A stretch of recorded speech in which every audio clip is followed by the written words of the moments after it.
Well, once again, I am joined by a very esteemed person in our community, Mr. Jim Pierce. He is running for his third, count them, 1, 2, 3, third term as selectman. Jim, how are you? Very well, thank you. Good. Good So, to be here. how are you? So, tell me, why in the heck do you want to run again? Aren't you tired? No. No, not really. It has its moments. Yeah. But, 6 years ago, I joined what has now become a team of people. Right. A big team of people. Right. It's a current Board of Selectmen, past members go back to Randy Hunt, Dana Barrett, Linnell Grunman, Sure. John Kennan, Yeah. and of course Bud Dunham and his staff. Yeah. But also the team is also the current current school committee. Yeah. And past members like Marie Kangas and Anita Johnston and Susan Sundermeyer and Bob Catalini Right. and Dr. Canfield and his staff. And it's not the kind of a team that we didn't all meet together at some particular place. Right. But before I actually started my first term, I ran unopposed the first time. So it was reasonably clear that I was very likely to win since I was the only name on the ballot. Yeah, see, that's the only way I could run is if nobody else was running. So I set myself a goal of attending every school committee meeting, every selectmen's meeting, and every finance committee meeting. Oh my God, I bet you they hate to see you coming. Now in 6 years, I've missed one selectmen's meeting, 2 school committee meetings, Yeah. and I think it's either 3 or 4 finance committee meetings. So you know what's going on. Yeah, and why would anybody subject themselves to that? Right. It's not because I like going out in the cold at night. Right, right. It's an exercise in, for me, it's something I learned in 20 years I spent in the business world. It's what I point to as. What'd you do? I started out as trained as a scientist. And started out working for MIT for 7 or 8 years as a. You were a nerd? As an individual contributing scientist. If that's Yes? the definition of a nerd, that's what I was. Then Jim, I can't imagine. the grant money dried up in the middle 70s, and Yeah. I realized that if I wanted to support my wife in the style to which she had become accustomed, I had to get a real job. So I went to work for DuPont, and I Oh, wow. worked as a contributing scientist there, Oh, wonderful. and for 3 or 4 more years. And then I noticed that being a boss might be fun. So I got into supervising scientists and finished the last 20 years of my career managing businesses that were strongly dependent on science. And where in the world were you Well, the last time? I'm sure you're all over the world. Yeah. But where were you the last? Well, I joined DuPont in Niagara Falls, and then they moved me to Europe. I ran the European. That was a tough gig. business. Yeah, tough. I had to live in England. It Yeah. took me a little while to learn the language, but Yeah, I was going to say the King's English, after right? I learned the language, Yeah. it wasn't so bad. Yeah. And then I had an assignment that I spent as much time in Japan as I did in China as I did in the States, but I was officially living in the States. And then down to North Carolina, and I retired out of North Carolina. Oh, wow. Were you on the coast in North Carolina or in Raleigh. in Raleigh? Research Triangle Park. Oh, sure. Raleigh-Durham. No, well, Yeah. my kid But- went to North Carolina, NC, North Carolina State, NC, yeah. UNC, University of UNC, North Carolina. Yeah, so in Chapel Hill. Yep, Yeah, yep, yeah. yep. Yeah, I live just a little way north of Chapel Hill. Wonderful, wonderful. So What do you got on your plate now that you've been around? You're an Well, experienced. I was heading toward the the leadership style. For Yeah. me is that 20 years in business, you learn pragmatism and collaboration. Right. And that every day when I get up, I start from the reality I've got in front of me, and try to build from there. If I want the reality to change, I have to take some Right. actions to make it happen. Right. And I found that the best way to do that is through collaboration. Sure. And that's why I set that goal of attending all the school committee and finance committee But you meetings. know what's going on, though. Yeah, so It's a plus. I listen to what those people are saying. I steal ideas liberally, and I Rework the wheel. and I bring them all together, and that was the exercise that I guess I can say I led the exercise that came to the current format for the Selectmen's That's long-range good. plan. Yeah. It was first published in the town meeting warrant in May of 2011. Yeah. And so those 2011, 12, 13, 14. We voted the 2015 version a week or two ago, and that will be printed in the May 2015 warrant. So it's an exercise in collaborative planning. In my business experience, it was always better to start to let the people who have to execute the plan do the planning. One of my opponents, Mr. Darling, doesn't seem to feel that way. He would like to start, go in all knees and elbows, knock everything down, and start all over from scratch. Well, that might work if you were building a new community in the middle of a cornfield someplace, but Sandwich is a 375-year-old community with a lot of history and a lot of tradition, and that has to be taken into account when you're trying to move forward in an environment like that. What do you see though coming up? And you're right, Mr. Darling has been here, and we chatted very casually about all these different things.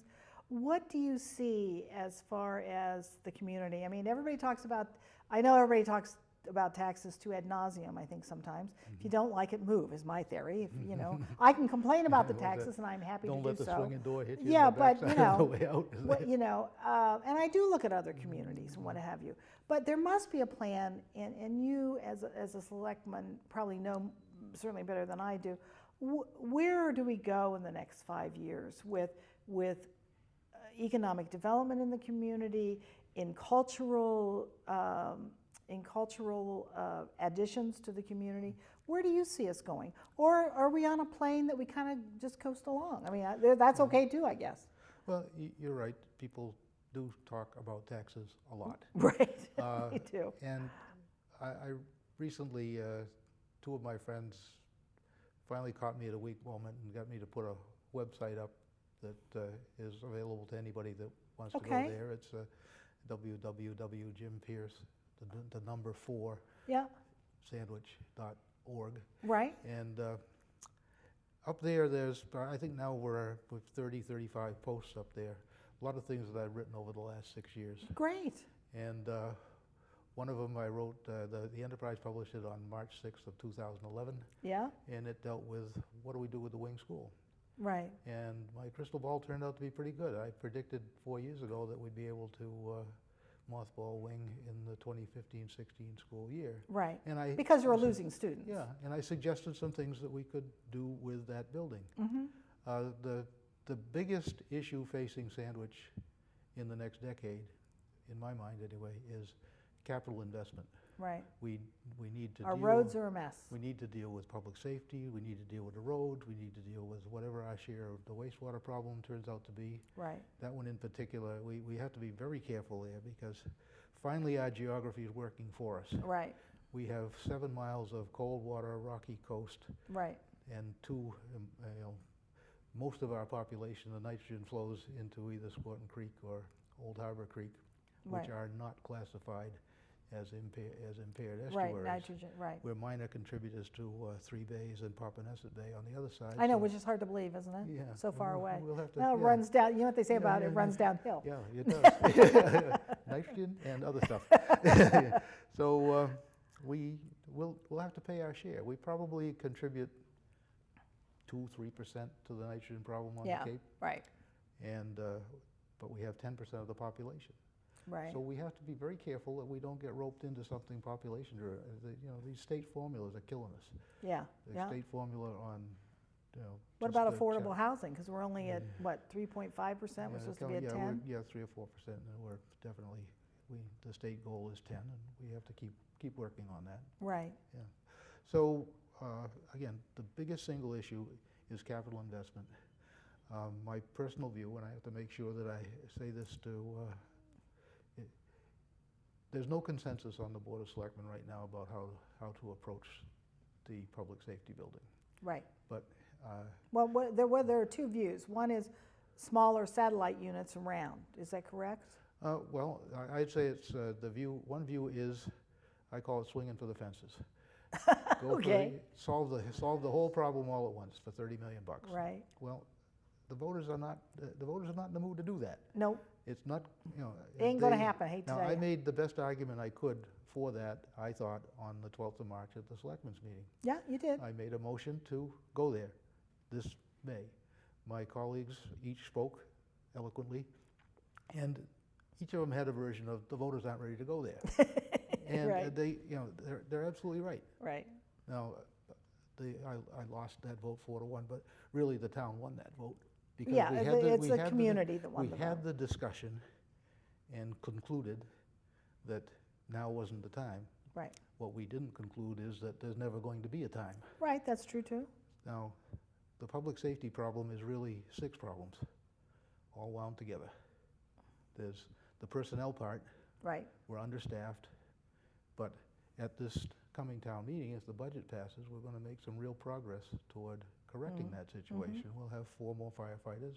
We'll hire civilian dispatchers and take the sworn officers off of the dispatch desk and Right. put them out in the field. We'll have another detective to solve property crimes, and drug-related crimes, which is the major Which category are on the for it. rise on Cape Cod. Yeah, so we're doing the right thing. We're addressing the personnel part of the issue. Uh-huh.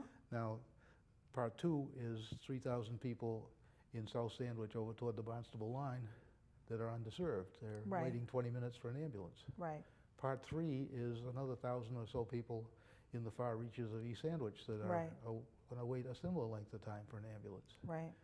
Part 4 is we're all dependent on an outdated emergency operations center Right. that's patched together with chewing gum and baling wire, Right. and someday that's going to let us down. And Right. we have If we had a big we- emergency. some hurricane, some nor'easter, some blizzard, whatever, our emergency management people are doing an incredible job With what you got. with what they have, but Right. we need to give them more. So Right. there's that part. Then, part 5, our police station was designed for a department of 8. If we get the civilian dispatchers in, they're going to be a department authorized at a strength of 39. So we just can't, you can't get by. You can't ignore Yeah. these issues. No, and the sworn officers who are out on duty, they're in their rolling office, but the state has come close to condemning our cell block each of the last 3 times Right. that they've come in. Right. There's no, we handle some really bad folks in there sometimes. Yes, I know. And there's no, the workflow isn't right in the Right. existing station. And Right. at some point, some person is going to It'd be a tragedy, going to unfortunately. grab somebody's taser and use it on the officer, or Right. worse than that, they'll grab his service revolver, and Right. then we'll have a real Right. tragedy on our hands. So the police station needs to be upgraded. Right. And then part 6 is our central headquarters for Right. emergency medical. We have an emergency medical department that is trained to put out fires. Right. It's 85% of their calls are emergency medical service. Right. The current station has no place for ambulance supplies. Right. It has no place for walk-ins to be taken care of. So how are we going to solve the problem, though? How are you going to make this palatable to the community? Well, if you take those 6 pieces of the Puzzle. of the public service, you also have, seniors need to have a senior center. Right. The library is too small. Right. The arts need a home Right. in Sandwich. So if you cut all these things up into manageable, $5 million is a lot of money. I know this. Don't worry, I know it's your money. But if you cut it up into smaller bite-sized pieces and take it to the voters one piece at a time, Right. and they know that they can say, slow down, or if times are good, if they know they can say, well, let's Sure. pick up the pace. Yep. But if you keep going, if you go out with the $30 million project, I just don't see the time when that's ever going to be palatable Right. to the voters. Right. Right. Now we have some upsides from a revenue standpoint. That's good. The South Sandwich Village project that is currently underway or in the planning stages. Right. If that comes to fruition, and it's not a certainty. Right. And, Right. there's Is there mitigation with that they have to do certain things for the town to Yeah. do this? well, yeah, absolutely. I mean, I remember at Mashpee Commons, Buff Chase had to put lights all over Upper Cape because of Mashpee Commons and do a lot of nice things for the community, Yeah, so. well, there's going to have to be some changes at the, at exit 3 off Right. of Mid-Cape. There's going to be some changes at where Katuitt Road joins up with Route 130. Right, There'll be and changes. well, there should be. Yeah, Well, and should all be. of that. I thought maybe and you'd that's- make them build a fire station or something. Well, if they offered, we'd certainly say, okay. But, you know, it's, the difference between this project and some of the others that have been entertained for South Sandwich Village is Yeah. it's, any deal like this has, so I think probably you could say it has 5 or 6 components to it. Yep. The first one, which people don't seem to be able to get past, is the sale price. Yeah. You know, it looks like we accepted a lowball sale price Right. for the land. Now, the land actually will assess for somewhere between $1.1 million and $1.2 million. Right. That's what the state rules say. That's what the rules Yeah. Ed Charles Yeah. has to play by. So somebody came along and offered us $5 million, but they said, we'll give you $5 million, but you have to pick up $8 million in traffic mitigation. Yeah, right, yeah. That doesn't So they're work. really offering us minus $3 million. Right, right, So the first component is the sale price. Right. The second is that, I call it entry barrier. right, You know, how much does the town have to pay to make the numbers work for Right. the developer? right, Then the third component is it's the incubation period that the project has to go through. It's, is it going to be 2 years, 3 years, 10 years? right. One of the projects that said, well, we're not going to develop the town land until 10, maybe 15 years yeah. from now. And that's too slow. Yeah, and so you're, and why is that too slow? Because the real carrot for the town is the revenue stream Right. that development is eventually going to pay. And you think eventually it will pay? Yeah, absolutely. Yeah, see, so both the projects that we were entertaining simultaneously said they're going to derive $2.8, $2.9 million in annual tax revenue. Now, so there's the 4 elements that are you can calculate numbers for those. Right, The 5th element is risk. right, All right, do you believe the numbers, right, and do you think it's really going to happen?